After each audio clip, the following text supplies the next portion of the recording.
talented artist doesn't mean anything. Talented artist is just talented art. You could be talented artist in your basement, and it's what you're gonna do. Like, what am I gonna do about me being talented? And so that's where I had to develop proactivity over time. A risk is actually an opportunity, because if there's no risk, there's no reward. They are intrinsically linked. You can't have risk without reward. You can't have reward without. It's rare to find reward without risk. Some would argue that you can't have reward without risk, because the risk is actually the thing that creates the reward in the first place. Most definitely. Right? When you get a little lane for success, it's not always entirely up to you, right? Because there's often other players, there's often other competitors in the space. There's often obstacles against you in any facet of life, in any industry. We have human nature. Yeah, so human nature is just about my fascination with the human experience. I was telling you earlier about just like humans' ability to see a wrong decision and make it time and time again. It's just so fascinating to me. And I find it beautiful, to be honest with you. Like, I think our vices are part of who we are as people. And we cannot fully ever separate ourselves from our vices, because these are the things that also make us humans. But also, we have an immense capacity for compassion and love and being empathetic towards one another and being kind towards one another and being altruistic. We have the ability to do those things. So it's like, I didn't name it human nature just to say, yeah, we all sin or we all drink or we all have sex or whatever, but it's also just like we all have the capacity to be even greater. That is also human nature. And that's really what I wanted to explore on that album. It's like from top to bottom, the good, the bad, the ugly. What does it mean to be a human? Wow, that's powerful. Double salary. Double Salary is a double entendre, obviously. The song is about money and, the EP is about like finances and stuff like that, but also it's a 2-track EP, so it's double songs, right? But it's 2 songs, double the salary. Also, Double Salary is an allusion to also when it came out, because it came out at the end of the year in December, and in December in sync is traditionally the government workers receive a double salary, right? Traditionally. And so for me, that was just a kind of like a cool little play on words there. The Offshore account. Yeah. My favorite name for an album or a project so far, of course. But the Offshore account is basically like my life in a nutshell up to that point. And that's why like it's really difficult to recreate your first album, or like almost impossible, you could say, because you never be in that point again where you're just making an album because you love making an album and you're creating a piece of art that will live on, and it's the first time you get to experience or introduce yourself to the world on a sonic level. And so the Offshore account just kind of represented everything that I was up until that point. I felt like coming to Toronto, having lived in St. Kitts for 18 years of my life, basically was like an awakening into a different thinking and a different lifestyle even. And the Offshore account, obviously that's another double entendre with the idea of money offshore account, but also my account offshore, like my offshore retelling of the story, my account of what happened, right? And so that's kind of where that stemmed from. And I feel like everybody who has heard that has been like, oh yeah, like it's a really accessible double entendre, which is why it's one of my favorites, because it's obvious that I'm alluding to multiple things at the same time by saying offshore account.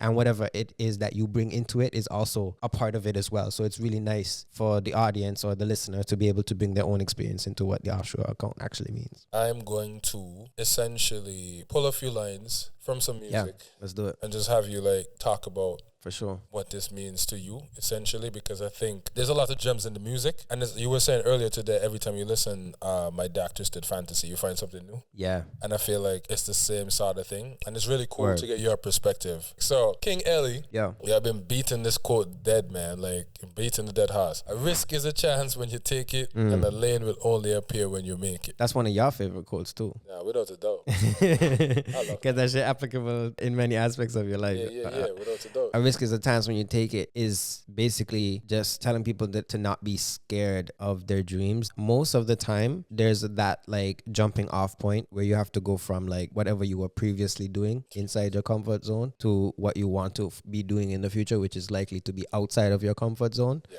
And so the risk is flopping or failing, but a risk is a chance when you take it. A risk is actually an opportunity, because if there's no risk, there's no reward. They are intrinsically linked. You can't have risk without reward. You can't have reward without... It's rare to find reward without risk. Some would argue that you can't have reward without risk, because the risk is actually the thing that creates the reward in the first place. Most definitely. Right? And so for me, a risk is a chance when you take it. And a lane only appears where you make it is just kind of adding on to that thought of like, you actually won't have anything handed handed to you. Like I was talking to you earlier about my level of proactivity and expecting things to just kind of fall into place for me because I was a talented artist. Talented artist doesn't mean anything. Talented artist is just talented artist. You could be talented artist in your basement, and it's what you're gonna do. Like, what am I gonna do about me being talented? And so that's where I had to develop proactivity over time to get to a point where I could create the lane for myself. Okay. And the latter portion to that same bar is, and faith is saying your destiny out loud every day, cause words ain't enough, but they could start something great. And in the end, divine timing could never be late. AJ linked me today.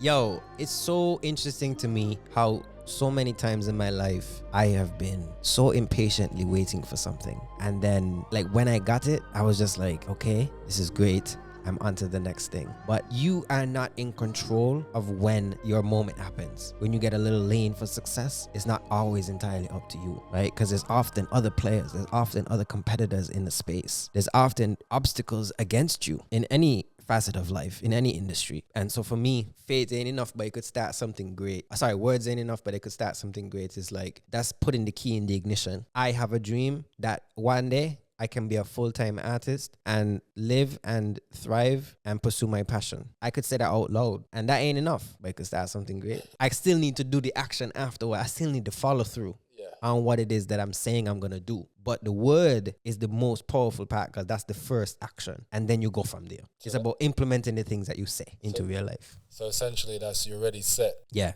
The next phase of that would be when you hit the gas. So the key's already in the ignition. Yeah. You put it in drive. Right. Yeah. And you're gone. Okay, perfect. I got a few more here for this one, and then I can pull one or two from the Offshore account, because like I just love that. And Thanks. To ease up on the levels of power that were holding me down, they tried to block me on the inbound. They tried to tell me how I should sound, where I should round my A's and E's and tone down the accent and be an eye candy to a further extent. Ah, man. You're bringing me back. Could you tell us more about that? You're bringing me back. You're bringing me back. I feel like there at different points in my life has been certain pressure to kind of assimilate, and not only assimilate, but to like push forward some of the things about myself that I personally am less interested in, like my good looks. It's like, yeah, I appreciate the love. Sometimes I do show off or feel particularly handsome, and you know, I might be like, yo, feeling handsome today. I mean, you know me. That's not even my ethos on a regular. That's not even my personality on a regular basis. It would be strange for me to just be like stunting on the gram one day because, you know, got luscious hair or whatever the case may be. You know what I'm saying? It would be strange. It's about the character. I really like how you just flexing really subtle.